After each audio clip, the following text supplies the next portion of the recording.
由案王家珍上午也是市府法制處、地政局以及警察局甲的大騰公司等相關單位，針對租屋蟑螂以屋多租，造成民眾金錢的損失，甚至後來租厝住咧袂安寧，隨時攏會煩惱租厝去用莫名的侵入，要求公部門應該積極處理違法的行為。人家收2個月的押金，這一家租屋蟑螂詐騙公司收4個月的押金，他花了錢租這個房子，結果呢被人家又租了。他並不是他做二房東，而是那一位租屋蟑螂或者他背後的公司背後的詐騙集團好了，租屋詐騙集團租了不止1手2手，會不會還有3手4手？我不知道。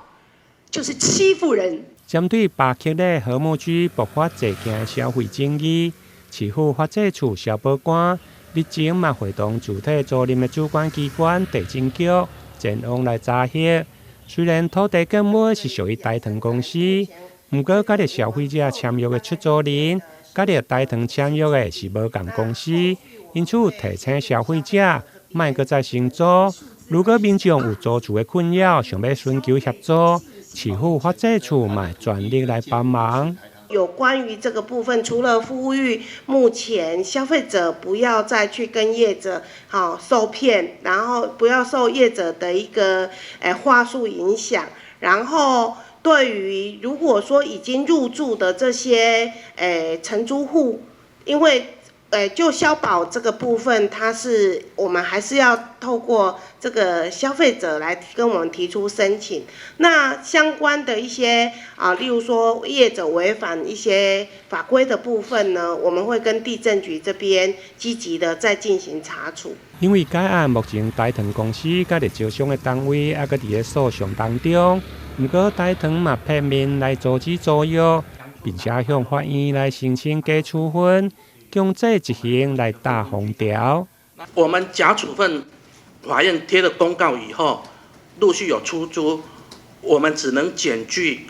那個租屋網的那些間接證據呈報法院，這是告刑事的，它違反那個查封效力啊。那其實法院那邊是認為說這些證據還不足夠了，一定要有租約書了。我也利用這個機會呼籲就是。希望社會大眾不要再受騙了，因為這個案子都還在法院審理當中，但是確實一審法院已經判決他那個，而且也已經查封，他不能再轉租了。法院有法院的一定的那個程序了哈。那目前我們還缺少直接的證據，就是租約書。